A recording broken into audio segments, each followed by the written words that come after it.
for always be willing of giving this fantastic lecture where we can learn a nanohistory of fluorescence. So I pass the word to you. Okay, thank you very much. Of course, it's always my pleasure to be here. And I should add that maybe many of the young people probably think that I'm chosen to give the history of fluorescence because I'm so old, I've seen all of it. That's not true. You're thinking of Enrico, okay? So that's another story. So let's start with the discovery and characterization of fluorescence. And I started to do these talks because I was at a workshop many years ago in the Netherlands, and I asked the students when they think fluorescence was discovered, and they thought, and they said, oh, they think in about the 1940s by this guy Forster. And of course, it goes back a little earlier than that. So actually, the first report we have was from Nicholas Monardes in 1565, a Spanish physician who wrote about medicines of the New World, that he read the reports from the conquistadors coming back, and he described this bluish opalescence of water infusion from the wood of a Mexican tree, and they'd make it into cups and fill it with water, and you get a blue tinge. And they did this because it had medicinal purposes. Turns out actually Bernardino de Sahagún, a Franciscan missionary, was actually there, unlike Monardes. And he independently described the wood, which the Aztecs called coatli. So the Aztecs first were the ones to describe this. And indebted Ulysses Acuna for this picture and much of the early information. Ulysses Acuna in Madrid actually went to the library and read the original works of Monardes. Now, an early Latin translation by a Flemish botanist gave the name of the wood as Lignum nephriticum, which meant kidney wood, because it extended the awareness of the strange optical properties. But the wood was popular in Europe at that time because of its medicinal virtues for treating kidney ailments. And interestingly, Isaac Newton and others, including Robert Boyle, were attracted by this. And Boyle, who everybody knows from Boyle's Law and other things, discovered that after many infusions, the wood lost its power to give color to the water and concluded that there was some essential salt in the wood responsible for the effect. He also discovered that addition of acid abolished the color and addition of alkali brought it back. But I thought that was pretty clever of him to realize there was some salt. And I got the original manuscript from a friend of mine, Katie Reinhardt, who provided a copy of the 1670 Boyle manuscript. And he said he found this colorless color vanished when he added vinegar to it. And then he said that when he added a few drops of oil of tartar del deliquium, which it took me a while to figure out that was potassium carbonate, he saw that the color came back. So he used this. He was the first one to use fluorescence as a pH indicator. And he really did use it as a pH indicator. If you look at others of his work at that time, he would talk about using the lignum nephriticum to get an idea of the status of the solutions. So, but the identification of the fluorescing molecule of lignum nephriticum only came in 2009 by this wonderful paper by Ulysses Acuna and his colleagues, where they worked out the synthetic route. First, I'll draw your attention to the fact that the quantum yield is about 1 for this, with 2.7 nanosecond lifetime. At any rate, it's a complex base catalyzed reaction. That's why you have to have basic environment to finally produce it. And this is the actual first molecule. And when you put it in here I'm showing a picture I took. But I think at this point, are you going to attempt this, Lionel? Shall I stop the share? I can't hear you, Lionel. You're muted? Yes. Can you hear me? Okay, now I hear you. Shall I stop sharing? You're going to try it? Can you close the window and can you basically press the camera in the position 9? Camera position 9. No, you. Sorry. No, oh, okay. I'm not being in front of the camera. Okay, so Leon, I was attempting to show some lignum nephriticum. Are you all watching now of our screen? Can we put the screen here too? We can see it. Yeah, wait a second. Okay, so basically, what we are going to do is we have basically water with a couple of a little bit of sodium hydroxide, right? And let me show you here now what's happening when I drop a chip of lignum nephriticum. Okay, wow, that's impressive. I hope your students can see it. Yeah. It's really stunning. And the first time I did that in my lab, I was just amazed at that. So, Yeah, and you see how it's you know, diffusing the fluorophore from the good to the liquid. yeah. Okay. Okay, shall I go back? Yes. Thank you for that wonderful demonstration. Vamos a poner el cero.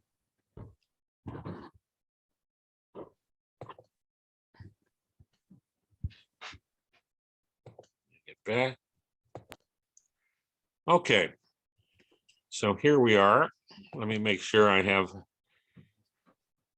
okay, my sound is on. Okay, so that's wonderful to see that. No. Now, okay, there we are.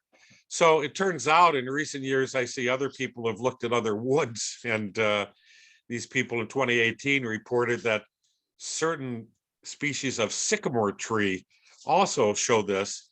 And here we see sycamore wood in low and high pH. Interesting, it's a completely different compound. It's, as you can see here, from the lignum nephriticum, but this also fluoresces. So people are discovering the fluorescence of wood now, which is nice. Now, not to do with fluorescence so much, but I want to mention this thing of Galileo's observation. There was a famous stone found in Italy by a Bologna shoemaker called the Bologna stone. And he observed that in the daylight, he would be out in the daylight, and then when he take it into his house at night, it would glow. So of course, this attracted a lot of attention, the Bologna stone. And I remember I was at the University of Illinois once, and Enrico and I went to the University of Illinois library that has everything in it. It literally, I think, was the second biggest library in the country after the Library of Congress. And we found the original Italian manuscript of Galileo, which said it must be explained how it happens that the light is conceived into the stone and given back after some time as in childbirth. And I thought that was really amazing, because so Galileo understood that there's a time between essentially the excitation and the emission process. Okay. Now, the next thing with of note, perhaps with fluorescence, was David Brewster in 1833 described, if you take white light, pass it through an alcohol solution of leaves, you see a red beam. And of course, he was looking at chlorophyll fluorescence. And chlorophyll fluorescence is also very important today in studies on plant health and photosynthesis. Portable fluorescence instruments are routinely taken out into the field, but they're also taken out of this world because they have satellites that monitor chlorophyll fluorescence by shining lasers down and going around the whole Earth. And you can see here very well how you get all this chlorophyll in the Amazon and in Africa, and it's kind of interesting to see that Brewster's original observations are now done by satellite. Now, the next very important person in this business was John Herschel, and he was an amazing person. He was a mathematician, astronomer, chemist, experimental photographer, and inventor, and he named 7 of the moons of Saturn and 4 of the moons of Uranus, which was discovered by his father, William Herschel. And here's a picture that he took of himself when he was much older. That's a drawing in 1846. Then in 1867, he took a photograph of himself. But he also translated the Iliad of Homer, and he also invented blueprints. So this guy really did a lot. But for us, it's important. In 1845, he made the first observation of the fluorescence from quinine sulfate. And he termed this phenomena epipolyc dispersion. And here's a copy of his original paper on a case of superficial fluorescence, et cetera. And in that paper, he described it as having an extremely vivid and beautiful celestial blue color. And it's a shame we don't write that way now. But and here, of course, if you take tonic water and you shine it under UV lamp, you'll get this. If you use 365 lamp, it'll be an inner filter all at the edge. I think this was illuminated with a longer wavelength. And so let's talk about quinine. And this, I realize, is perhaps the most important molecule in the development of the fluorescence field. And quinine is a bitter compound, comes from the bark of the cinchona tree, which is common in South America, Central America, Caribbean, and some parts of Africa. And it was known early on from the people in the New World that the natives were using this for malaria treatments. So by 1650, shipments of this bark were sent regularly to Spain from the colonies for treatment of malaria. For more than 300 years, these trees were the only source of quinine. And we'll see that efforts to synthesize quinine ultimately led to the development of the dye industry. Well, we'll discuss that as we go. So just an aside here, I've been told by Enrico that many bars have UV illumination that permit one to observe the fluorescence from a gin and tonic, and there you see it. Naturally, I have no personal knowledge of this fact, but there it is. And just for your interest, the gin and tonic cocktail was introduced by the British East India Company in India. In tropical regions, malaria was a persistent problem. In the 1700s, Scottish doctor George Cleghorn studied how quinine, traditional cure for malaria, could be used to prevent the disease. And he put it in tonic water, but the bitter taste was unpleasant for the British officers in India, then started adding a mixture of water, sugar, lime, and gin to the quinine to make it more palatable. And that's how the gin and tonic was born. Okay, next is big player would be George Stokes. And he's the guy I really consider the father of fluorescence. And he wrote this amazing paper in 1852, which is a wonderful paper, 100 pages long. And he discusses in here the work, as he says there, from following up on Herschel, where he says you get this beautiful celestial blue color. Okay. Now, in this work, he initially used the term dispersive reflection to describe the phenomena presented by quinine sulfate. Fortunately for all of us today, he then wrote in a footnote here, I confess I do not like this term. I'm almost inclined to coin a word and call the appearance fluorescence from fluorspar. So if not for George Stokes, this would not be the advanced fluorescence workshop, it would be an advanced dispersive reflection workshop. So not only did he do these important early observations I'll mention, but he coined the word fluorescence. It never existed before George Stokes. So Stokes used a prism to disperse the solar spectrum and illuminated a solution of quinine. And he noted that there was no effect until the quinine was in the ultraviolet region, okay? And then he could see it. And he wrote this wonderful paragraph sentence. It was certainly a curious sight to see the tube instantaneously lighted up when plunged into the invisible rays. It was literally darkness visible. Altogether, the phenomena had something of an unearthly appearance. And again, they wrote so nicely. This observation led Stokes to proclaim fluorescence as a longer wavelength than the exciting light, and this displacement then is called the Stokes shift after that. The next important player was probably William Henry Perkin, who was the first guy to synthesize what we now call mauve.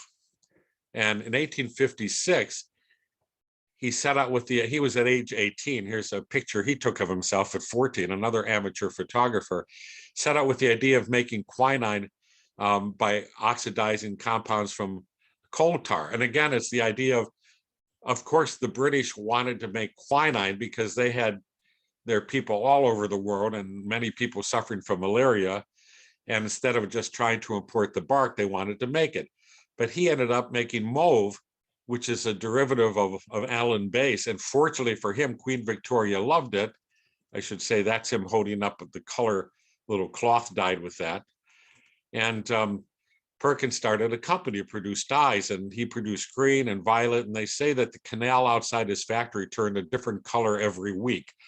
And although others had synthesized synthetic dyes, he was the first to really recognize the potential for commercialization. And he really started the synthetic dye industry. And histologists started to use dyes within a decade of Perkins' discovery. And after Perkins started this, partly because the British patent law wasn't so strict, and really a lot of it, this shifted to Germany, and Germany became the big dye center of the world. And following up on that, Adolf von Baeyer of the Bayer Company in 1871 synthesized this compound, spiroisobenzophenol, blah, blah, blah, blah, dihydroxy. And I don't have to tell you what that is. Okay, maybe I do. That's fluorescein. So that was when fluorescein was first synthesized. And that's the paper. And in fact, I'm sure it was a big hit and probably made the party circuits when it first came out.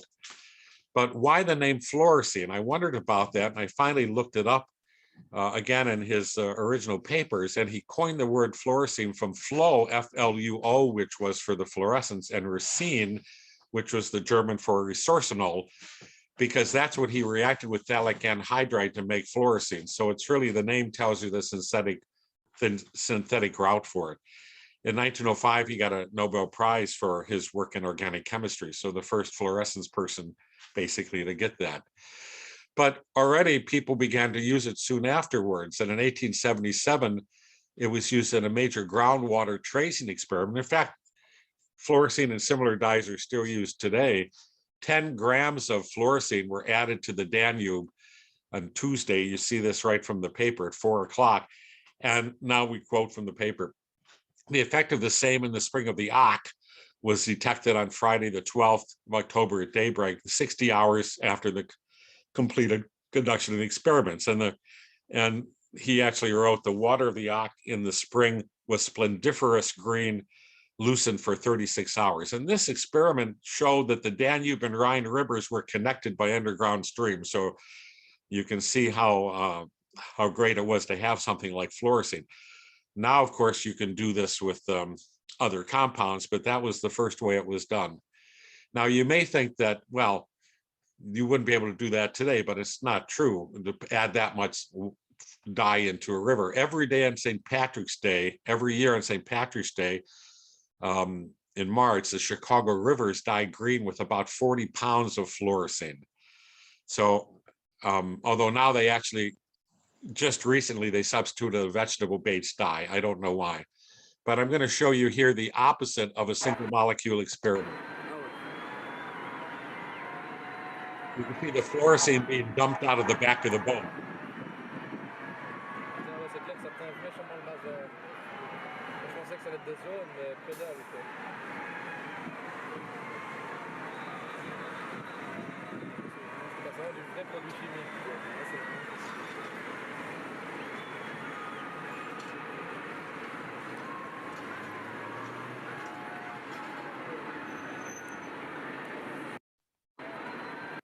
So that's very impressive. So if any of you are ever in Chicago near St. Patrick's Day, you want to go down and watch that. So in 1887, a nitrogen analog of fluorescein, rhodamine, was described by Ceresol in a patent. And Ceresol discovered rhodamine dyes while working with Heinrich Caro, who had worked with von Baeyer. They were working at a company, and basically they discovered these amine derivatives had a beautiful fluorescence. So he named them rhodamine, rhodon for red or rose, and amines because they're basic. And he synthesized a lot of these, many of these things we use today. Synthesized rhodamine B, tetramethylrhodamine, rhodamine 6G, rhodamine 3G. All of them came from this time. There's a wonderful series of articles in biotechniques and histochemistry by this guy, by this person Cooksey, which talks about nomenclature of so many different dyes. At any rate, it's fun to look those up. Now, already in 1882, Paul Ehrlich used uranin, which is the sodium salt of fluorescein, to track secretions of the aqueous humor in the eye, his first in vivo use of fluorescence. And I'm sure many of you have been to the eye doctor, and you remember they put the drops in your eye, they're putting fluorescein in, and then they track, you see that little blue light going back and forth, and basically you're seeing the fluorescein fluorescence. By the way, it was called uranin because of the intense green fluorescence in aqueous solution, which was reminiscent to the color of uranium glass. Nowak in 1887 published a book listing 860 compounds arranged according to the color of their fluorescence. So already in 1887, 660s were listed. And of course, this was an earliest example of a molecular probes catalog, which has thousands now. Okay. Now, Mayer coined the term fluorophore to describe chemical groups which tended to be associated with fluorescence, analogous to the term chromophore, first used in 1876 for groups associated with color. Heimstedt and Lehmann actually independently in 1911, 1913 area developed the first fluorescent microscopes as an outgrowth of the UV microscope. This instrument was used to investigate autofluorescence of many things, bacteria, plants, animal tissues, et cetera, et cetera. One of my early heroes in all this was this Stanislav von Provozek, who in 1914 employed the fluorescent microscope to study dye binding to living cells. And he was using this to study epidemic typhus. And in fact, the causative agent was named after him and an American pathologist. This poor guy died right after that of typhoid. And Albert Kuhns in 1941 labeled bodies with fluorescein isocyanate, giving birth to the field of immunofluorescence. Some people mistakenly think he developed fluorescein isothiocyanate.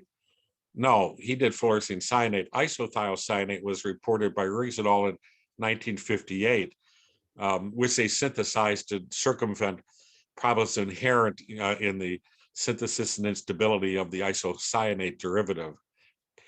Then in 52, Gregory Weber, who we're going to hear a lot about in the last part of the lecture, synthesized danzo chloride for attachment to proteins and used polarization to study protein hydrodynamics.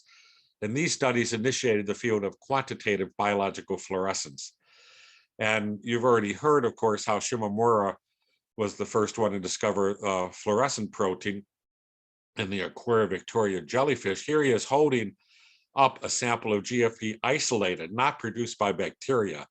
And to tell you how heroic his work was, here's his early paper, because as Richard Day mentioned, the GFP gets energy from aquarin with the bioluminescence protein in the jellyfish. So you get this ring, as you see, going around the outside. Well, to isolate the GFP, you had to cut it out. And he describes in this paper, Shimomura, that his fingers got so tired, he made a ring cutting machine to be able to flatten them out and cut them. And in his early work, 70 milligrams of purified GFP were obtained from 30,000 jellyfish weighing about 1.5 tons. So I suspect that very few of you would be using GFP if you had to extract it from 30,000 jellyfish, but maybe I'm wrong. And then I already mentioned a bit the Alexis series probes. I'll just mention it again because I think it's important. Exceptionally bright photostable conjugates, which eventually led to the development of all these other photostable things like the Edo probes, the daylight, and finally the Janelia, were, I think, inspired by this early work of Haugland. Now let's talk about other historical aspects like polarization. And in fact, polarizers have been in use a long time. The Vikings used a sunstone, which is thought to be calcite, a naturally polarizing material, to observe the location of the sun on foggy or overcast days. And let's face it, up in that area of the world, Scandinavia, was usually overcast. But in order to navigate so they could successfully go and kill and pillage everywhere in the world, they had to know the direction of the sun. And they observed that when they looked, sunlight as it's scattered, when you look away from the sun, is strongly polarized, but looking at the sun, it's not. So they were able to locate the sun and successfully navigate around. But it was Etienne Malou in 1808 who observed sunlight reflecting from the windows of the Luxembourg Palace in Paris, looking through an Iceland spar polarizer he rotated, that discovered that the reflected light varied as he rotated the crystal. And he coined the term polarized to describe this property. So that's where the term came from. He published this in 1809. And interestingly, he even observed that if he held two crystals up and rotated them together, that the intensity of the observed light would vary as the cosine squared of the angle, which I thought was pretty remarkable and very careful observation in 1809. Now, David Brewster studied the relationship between refractive index and index angle of incident of polarization on reflected light. And he discovered that for normal glass and visible light, an incident angle of 56 degrees resulted in total reflection. This angle is known as the Brewster's angle. And in fact, he used this discovery to construct a polarizer from a pile of plates. You put a series of like cover slips, think of them, from slides, and you can polarize light. And this is important. In fact, in the original instrument built by Gregory Weber for his PhD thesis, he used a pile of plates polarizer, okay? And when I got to his lab and Enrico got to his lab, Gregory Weber would always show us he had that pile of plates polarizer, which was a rather large, about 5 inches long device. And it was amazing to see. And unfortunately, Enrico and I can't track down whatever happened to that because it has historical significance. But Nicole was the first one to join two crystals of Iceland sparred and at a certain 68-degree angle and using Canadian balsam to glue them together. And so this made a crystal polarizer. Other important polarizers were developed around that time, including the Glan-Taylor, Glan-Thompson. Glan-Taylor has an air gap, so you can go down to the UV. But the Henry Ford of polarizers, the person who brought polarizers, let's say, made them common, was Edwin Land of Land Camera Company. In 1929, when he was a undergraduate at Harvard, he dropped out to become rich doing this. He patented the sheet polarizer, which were crystals of iodose quinine sulfate embedded in nitrocellulose film. When you stretch the film, it would align the crystals and make the sheet able to polarize light. And then 1938, he developed the 8 sheet, which basically with the polyvinyl alcohol sheets. And these become very popular, and you still see them in use today. Now, a very important early paper connecting polarization and energy transfer was carried out by Gaviola, who we'll talk about later, in Pringsheim in 1924. And this is exceptionally important because this really was the start of the study of fluorescence resonance energy transfer, or what now is called Forster, because they observed when they had a very concentrated solution of sodium fluorescein in water-free glycerin, and they actually got it up to something like 150 milligrams per milliliters. I can't imagine how much stirring it took to do that. And if you had it very dilute, very diluted, so very concentrated solution, 1 to 4, polarization was 0. And then 1 to 8, they probably dropped it. There's a question mark. And then 1 to 16, and this is in, we would now call millipolarization units, 0.032. And as you keep diluting and diluting, the polarization will go up until finally you get ETVA, something around 1 over 20,000, you get up to 0.45, which is the limiting polarization in glycerol. But you see, they recognize that something's going on. And in fact, people realize there must be energy transfer when you're very, very, very concentrated that depolarizes the solution. Okay, and that got the attention of others, including Jean Perrin and his son Francis Perrin in this business. Okay, and so we'll talk more about that when we get to talk about FRET. But in 25 to 26, Francis Perrin published important papers on quantitative theory of fluorescence polarization, including what's now his classic paper in 1926, okay, where he talks about the effect of the movement of the molecule and the excited state lifetime. And that was the original equation. We rearrange it a bit now, but that's the original Perrin equation. But polarization remained largely in the province of physicists for almost 2 decades until Gregorio Weber began his work in the late 40s. And we'll talk about that later. But let's go back to something Stokes did, which I think is amazing. If you look carefully through his paper, okay, you see this part here, where he says the striking contrast between the apparent instantaneous commencement and cessation of illumination. But he said he thought maybe there was a time between absorption and fluorescence. And he said, I have not attempted to determine whether any appreciable duration could be made out by means of a revolving mirror. So he obviously thought about getting a revolving mirror and somehow looking, but it's just as well he didn't try, because as we know, it's awfully short and he wouldn't have been able to do it. But the first person to really try to investigate seriously the time interval between absorption and emission, as the title of the paper says, was R.W. Wood, the famous American physicist in 1921. And they had this remarkably simple and beautiful experiment he tried. And they did this with a colleague in Wisconsin. They made a high pressure 6-cylinder pump. They made solutions of fluorophores like anthracene and others, and they would shoot it out at the pump at 200 meters per second. Now they had a fine glass nozzle at the end, which was blackened out except for a hole. And the idea was that well, they should be able, as they shoot it under the pressure, to see the stream of fluorescence going by measuring the length of the stream, get the lifetime. But then they went on to say that they couldn't see it. They knew it had to be less than 1/2,300,000th of a second, which is less than 435 nanoseconds. But I think it's very significant because before him, people didn't know what the lifetime was. He at least put a number on it. It's less than 400 nanoseconds. And in fact, in 2013, I saw this paper in Analytical Chemistry. These guys did a wonderful thing, basically, a Wood's experiment, where they looked at the long-lived emission from terbium and europium under a microscope with the flow, and these are microsecond to millisecond delays, and basically you would see the length there. And so they were able to measure the lifetime by looking at the length of this and how it changed with distance. So basically that's what Wood was trying to do.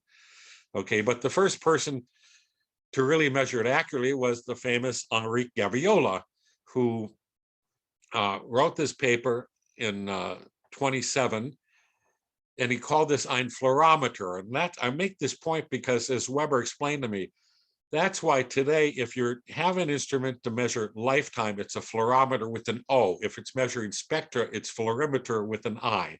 So that's the difference between fluorimeter and fluorometer. And he did it, there's no phototubes. He did visual detection, looking at interference patterns of light. But he was really remarkable. He was one of the most outstanding scientists produced by Argentina in all of its history. Of course, I'm excluding Pancho Barrantes at the moment when I say in history, but nonetheless, Gaviola was something. And when he was a student at La Plata, his advisor said to learn physics, he should go to Germany.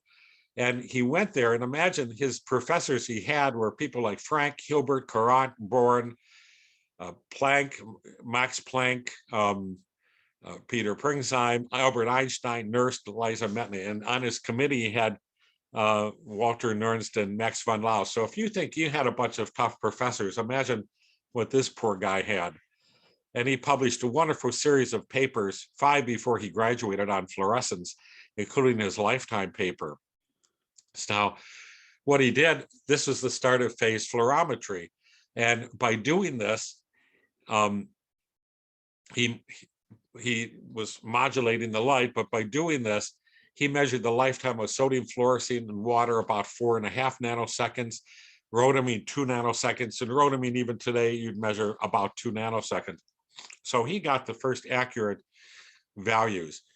And you might say, well, when did this start? And it must be very recent lifetimes with microscopes. No, in 1959, Veneta had this wonderful paper where he describes he got parts from a TV set and he made this phase fluorometer coupled to a microscope, and he actually measured the lifetime of some molecules, I think proflavin and some others, through the microscope. Now, this book appears in a 2006 book, which really annoyed me. More than 50 years ago, the German scientist Forster discovered that close proximity of two chromophores changes their spectral properties in predictable ways. Well, by Forster. Of course, Forster did important work, we'll mention, but this was not because he discovered this phenomena. So let's correct that. And the earliest work, and I remember Gregory Weber explaining this to me, was in 1922 by Cario and Frank, that showed when you have a mixture of mercury and thallium atomic vapors, and you excite with 254, which is the mercury resonance line, you also could see thallium emission at 535. And again, people knew, well, you're getting some sort of transfer of energy. And then Gaviola and Pringsheim really got things rolling with their paper I described. Already Jean Perrin, the father of Francis Perrin, famous for his work on translational diffusion, essentially, proposed the mechanism of resonance energy transfer. Common in London developed the quantum theory of resonance energy transfer. Francis Perrin published quantum mechanical theory in 1932 of transfer, and he had qualitative discussions of the spectral overlap. That was really the only thing lacking in his work, but this was all finished and put on a very solid basis by Tay Forster in the 40s. Well, okay, what about instrumentation? The origins of the first commercial spectrofluorimeters again lies in antimalarial research of the 40s. Here we go back to quinine, because during World War II, the United States government issued a call to scientists and doctors to develop better treatments for malaria because of the shortage of quinine. And several researchers at the NIH, including Sidney Udenfreund, were trying to develop fluorescent assays, but they didn't have good instrumentation. So Robert Bowman, who worked at the NIH and the Laboratory of Technical Development, developed a flexible instrument. And his work led to the first commercial spectrofluorimeters with monochrometers for both excitation and emission. This is the Amico Bowman, that's American Instrument Company, Bowman, and the Ferran, another company, developed some. So this instrument, which you see here, some of us older guys remember seeing these around. And in fact, here's the brochure for the original advertisement in 1956. It cost over $8,000, which is about $80,000 today. So this was a major piece of equipment back then. Okay, what about fluorescence in the 20th century then? Most of the basic principles were developed in the 20s and 30s. Gaviola, the lifetimes, Vavilov, I mentioned before, quantum yield, polarization of fluorescence. Weigert first observed it, then Perrin quantified it. Forster, fluorescence resonance energy transfer, Jean and Francis Perrin, and then Forster. But until the second half, it was used in a descriptive manner. You use it to follow isolation purification of substances such as riboflavin and porphyrins. True quantitative biological fluorescence began with the pioneering work of Gregory Weber. So now let's talk about Gregory Weber. Obviously, we all know it's become an important technique, and in all disciplines, many people have contributed, but Gregory Weber's can be singled out for his outstanding and far-reaching contributions, which really started the field. Let's have a bibliographical sketch. He was born in 1916 in Buenos Aires on July 4th, and even today in the United States, we celebrate his birthday with fireworks. Here's a picture of him with one, and I thank Pancho Barrantes for this. Nice picture. I don't know how he got it, but you can ask him. He got an MD degree from the University of Buenos Aires, a teaching assistant Bernardo Husset. Now, Husset, as many of you should know, was the first Argentinian and Latin American to be awarded a Nobel Prize for his work in the role of pituitary hormones. And Weber was working with him as a teaching assistant. And then he went to Cambridge in 43 and worked with Malcolm Dixon. I'll talk more about that in a bit. And he got his thesis I'll talk about. Then he began independent work in Cambridge. In 1953, he went to Sheffield. And in 62, he joined the chemistry department at chemistry division of biochemistry at University of Illinois at Urbana-Champaign. So again, at the University of Buenos Aires, Bernardo Husset suggested his young protege apply for a prestigious British Council fellowship to go to Cambridge. And I looked up these things. At that time, they were very rare. You'd award 1 or 2 a year, so very prestigious. And Weber told me many times about his trip in 1943 was an adventure. He went on a convoy because this was during the war, and took 44 days. And I swear, every time he told me this story, there were more and more U-boat attacks. If you look closely, you might see, yeah, there you go. Okay, you saw one there. But eventually he got to England.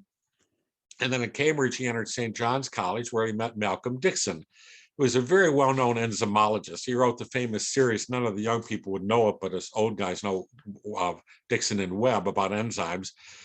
And he talked about techniques. He was known for physical chemistry and the study of proteins. At the time, Malcolm Dixon was considered the world's preeminent physical biochemist. In fact, he was the one who recorded the first absorption spectrum of cytochrome C. So you can see the early influence on Gregory Weber maybe to do spectroscopy. But at the time, as Weber said, he knew very little about fluorescence, but learned there were a number of low molecular weight flavin compounds, riboflavin, FAD, that differed greatly in fluorescence intensity. Okay, so he was given the task of sorting out this area. In fact, in his thesis here, it's a study of riboflavin, diaphorase, another flavin binding enzyme in 1947. And there he is graduating from St. John's College in Cambridge. His first paper was devoted to measurements on the quenching of riboflavin and development of a general theory of quenching by complex formation. So this is the first demonstration of the difference between dynamic and static quenching. In fact, he showed you can quench by complex formation. And he did that. He didn't have a lifetime machine, but he looked at changes in polarization to get an idea of the lifetime and showed that when you quenched with things like iodide, for example, you would change the polarization and hence the lifetime. This is with flavins. But when you look at things, static quenchers, or you get what he called them static, you get hydroquinone would quench it eventually at high concentrations, but not in the beginning. But only when you got high concentrations could you see this. And you realize you had these static complexes. And because we've heard so much about NADH especially, but also FAD in these workshops, I want to point out that Weber did the early work on FAD and NADH.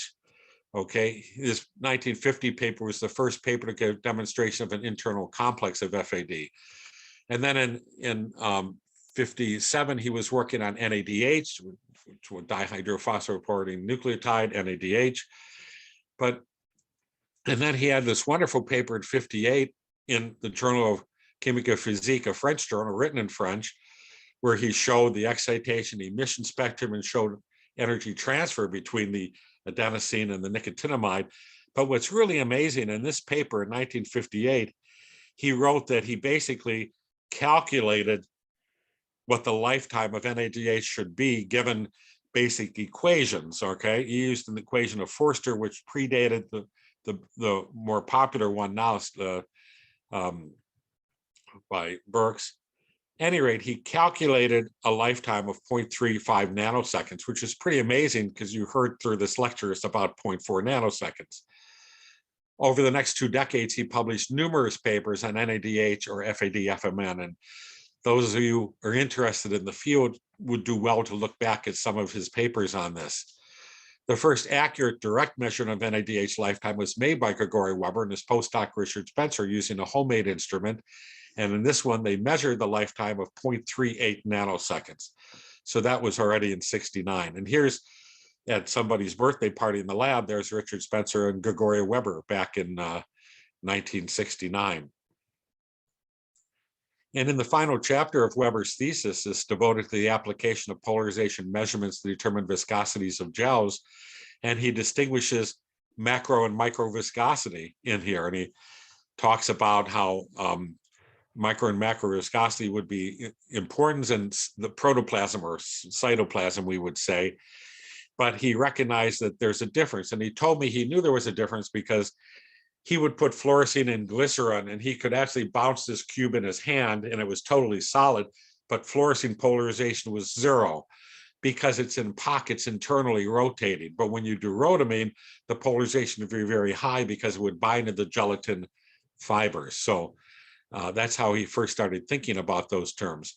But this prescient observation anticipated the work he published 24 years later when he first delineated the application of fluorescence probes to study physical state of lipid systems.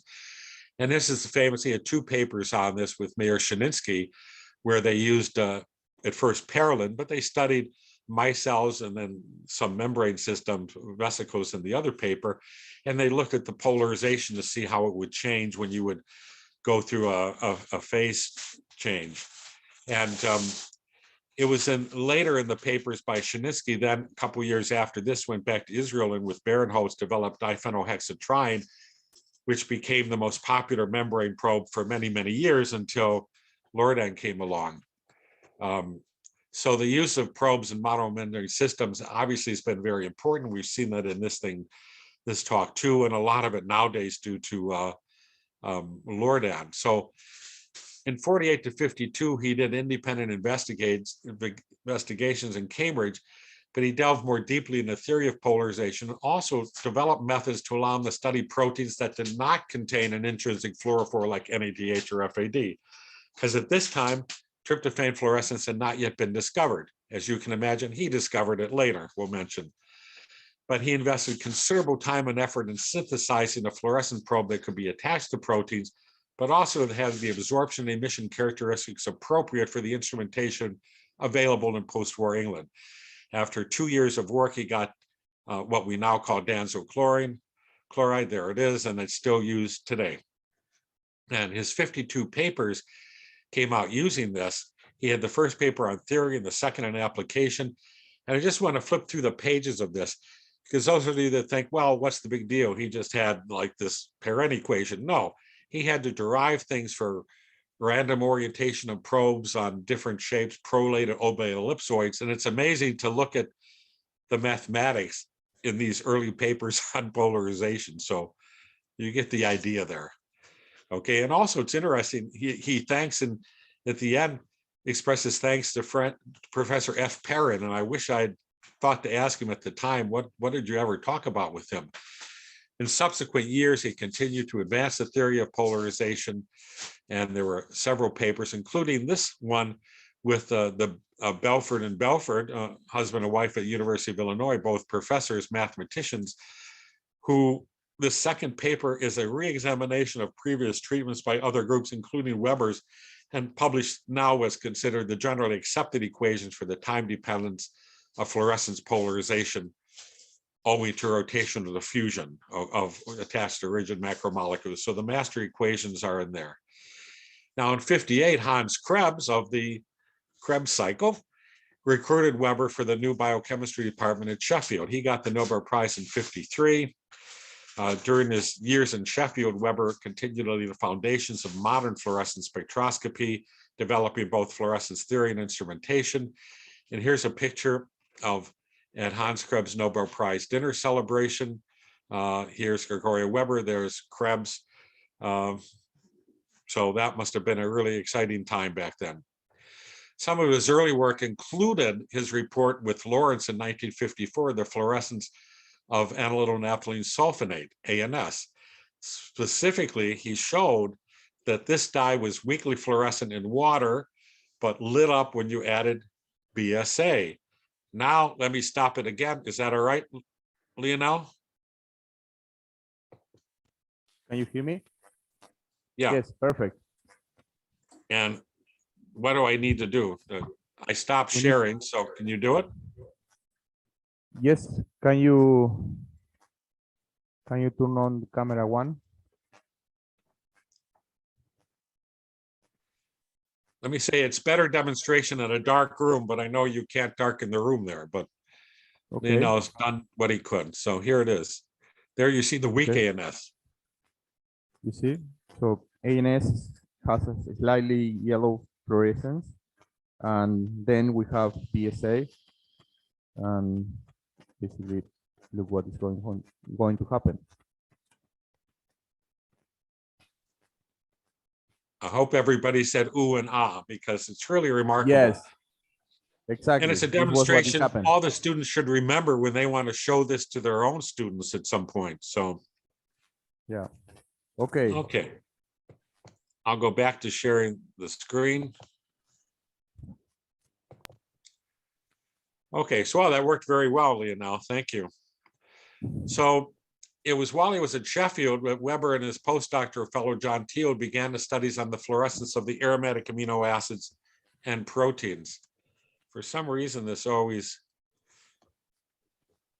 seems to block for a second. There we go. And they published a series of important papers with the first description of the excitation fluorescence spectrum of tryptophan phenylalanine and tryptophan tyrosine phenylalanine. And figure 7 from this paper has been reproduced hundreds of times. And there it is, figure 7.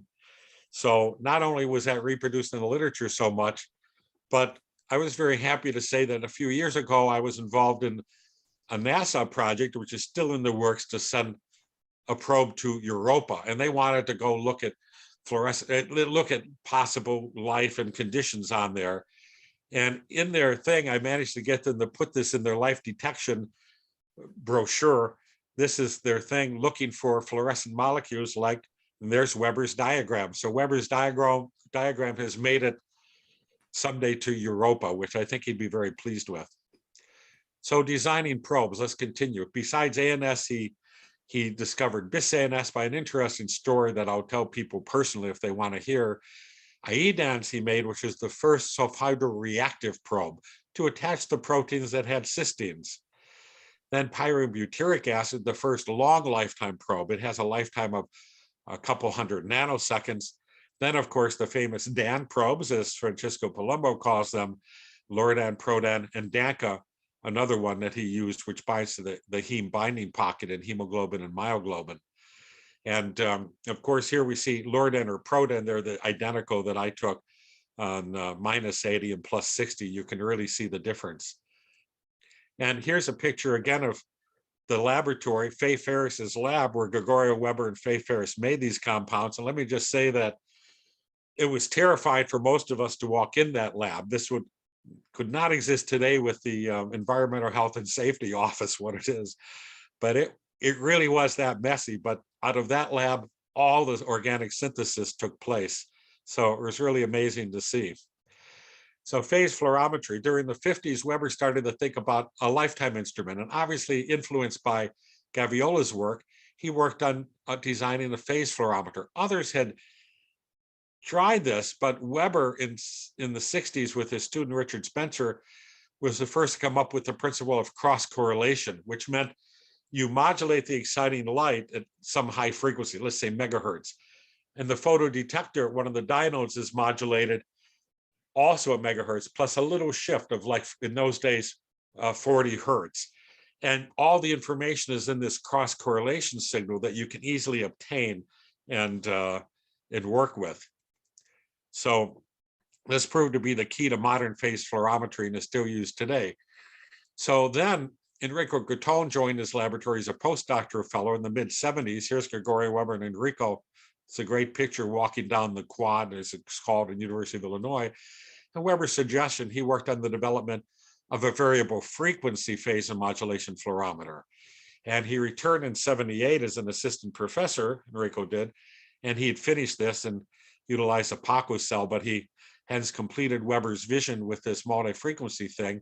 So a little history of these lifetime machines. There's Gaviola's, there's Gregorio Weber's, which used what's called a Debye-Sears tank to modulate the light. Here's Enrico's original Paco cell machine. And now, of course, there's many versions and microscopes, and now you have pulse lasers that the light is intrinsically modulated, as it were. Now, I mentioned before in this early paper, Gregorio Weber came out with these equations for frequency domain and time domain. And as Enrico said, if you divide that by the total intensity, basically you get the real work. But I want to mention here he mentions in here he used the classical Deproni method. Well, Gregorio Weber, because I was there when he did this, derived these method, very mathematical treatment, how to solve for the true lifetimes if you have phase and modulation at 2 or more frequencies. And he developed the mathematics himself. But then his mathematics friends told him they thought they'd seen that. And I went with him to the library at University of Illinois, Alkout Hall, where we found the original paper, 1795 by Deproni. And so in his work, he simply referenced it as the classical Deproni method. And I said to him, why do you develop this yourself? He said, no, but David, Deproni developed it first, so he must get the credit. So that's a classic example of giving credit. I really only have a minute left. I think I'll get a little bit more. These equations form the basis of course, we know all about the phasors now. But different awards were, among others, those of you that go to biophysics know that there's a national lecturer every year. The first one was Gregorio Weber in '69 when they started. Then they got other, of course, awards, national academies, etc. I'll talk about the Rumford Premium in a moment. He liked the Rumford Premium, he said. This is the oldest award in the United States, or maybe one of the oldest in the world, established in 1839. But it's given broadly recognizing contributions to the field of light and heat. And Weber said he liked this because of the other people who got it. And this thing, here's Weber getting it, and he's sharing it with Yang and Mills. Yang got the Nobel Prize for gravitational gauge theory, whatever that is. And some of the previous winners included J. Willard Gibbs, Thomas Anderson, Wood, Michelson, Land, Fermi, Onsager, Chandrasekhar Tal. So you have to admit it's a pretty good group to be included within. And also when the American Chemical Society gave the first award they started for the chemistry of biological processes, Weber got that. He was the first awardee for his work on proteins. And I could give an entire lecture on Weber's contributions to proteins, but we won't do that here. Symposia honoring Weber have been held, and the famous Weber Symposium started in Italy in 1986. And here you can see, there's Gregorio Weber, there's Enrico Gattone, there's me, and a lot of other fluorescence people are in the audience. And then we had other meetings in Frascati, Italy in '91. And then we switched to Hawaii, Maui, and then Kauai. And here in Kauai 2014, some of the participants for a group picture in the pool. And we had it in Buzios in 2017. And I want to emphasize these meetings are known for their total focus on rigorous science, okay? Here's Enrico at the Kauai meeting demonstrating fluctuations. And in Buzios, he did a hands-on course on diffusion and particle tracking, but that's another story, okay. The next symposium, January 2023, we hope. Uruguay? Maybe, we hope. That's still in the works. So this is a book I edited on perspectives on fluorescence on the occasion of his 100th anniversary of his birth. And there's a lot of chapters in there about fluorescence. And I bring your attention, there's a really wonderful one by Pancho Barantes on his roots in Argentina, where it's just great, not focusing so much on the science, but about his growing up, his work with Jose, and it's a wealth of information, and it's wonderful to read. And others wrote personal reminiscences also of connections with Gregorio Weber. And you can find out a lot more about him from the LFD website, has information on it. I have a website which has links to Weber too. And this is an interesting website made by David Lloyd, who was an undergraduate with Gregorio Weber. And he got a lot of the older people to write these things about their memories. And it's really interesting to see. And I just want to mention one with Fred Sanger, who, as most of you should know, he got 2 Nobel Prizes in chemistry, in '58 for protein sequencing and 1980 for DNA sequencing. And as he said here, he says, I don't feel able to comment on his scientific work because it's in a different field, but I believe his contribution to science was considerably more than appeared in print. During the time we both worked in the Cambridge Biochemical Laboratory, he would frequently come over to my bench to see what I was doing, discuss my work, and make useful suggestions. I found this stimulating and often helpful for my work. Gregorio had a considerably wider knowledge of science than I did, was a wonderful person. So it's kind of nice to see those comments. And some of you have seen this before, but this is my slide with final observations. And this is an actual conversation really that took place between me and Gregorio Weber. There you see us in Hawaii. I was a few years younger then. And Gregorio Weber said, you know, David, when I was much younger, an older colleague said to me, Gregorio, when you pass the age of 60, you will begin to notice that your students have more ideas than you and better ideas than you. And I thought about that and I said, gee, really, Professor? Then he looked at me for an alarmingly long time and eventually said, I have not found this to be the case. Okay, well, I thought to myself, now that Enrico and I have passed the age of 60, what would happen if Gregorio Weber said that to Enrico? And I think he might say something like, if he said, how about you, Enrico? He'd probably say, in their dreams. And if he said it to me, I'd probably say, huh? But basically, that's all I'm going to say here. It's too bad we don't have another hour to talk about his contributions to proteins, but anybody that would like, we can discuss it later. So thanks for the opportunity, Lionel, to give this history lecture one more time, and I'll turn it back to you. Thank you very much, Dave. Congratulations.